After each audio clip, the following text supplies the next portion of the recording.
শুনছিলেন essential home care সংবাদ শিরোনাম। এবারে বিস্তারিত। মার্কিন প্রেসিডেন্ট ডোনাল্ড ট্রাম্প আবারও গ্রিনল্যান্ডের প্রতি তার আগ্রহ পুনর্ব্যক্ত করেছেন। শনিবার মার্কিন প্রেসিডেন্টের বিশেষায়িত উড়োজাহাজ এয়ার ফোর্স ওয়ানের সাংবাদিকদের সঙ্গে আলাপকালে ট্রাম্প বলেছেন তিনি বিশ্বাস করেন যুক্তরাষ্ট্র স্বায়ত্তশাসিত ড্যানিশ অঞ্চলটির নিয়ন্ত্রণ বুঝে পাবে। তিনি বলেন, আমি মনে করি আমরা এটি পেতে যাচ্ছি এবং দ্বীপটির 57,000 বাসিন্দা আমাদের সঙ্গে থাকতে চায়।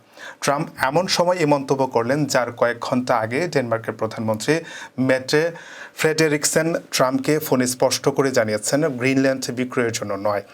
সাংবাদিকদের সঙ্গে আলাপকালে ট্রাম্প আরও বলেন, আমি মনে করি গ্রিনল্যান্ডবাসী আমাদের সঙ্গে থাকতে চায়। আমি জানি না ডেনমার্কের কী দাবি আছে, কিন্তু যদি তারা এটি হতে না দেয় তবে এটি একটি খুব শত্রুতাপূর্ণ কাজ হবে, কারণ এটি মুক্ত বিশ্বের সুরক্ষার জন্য।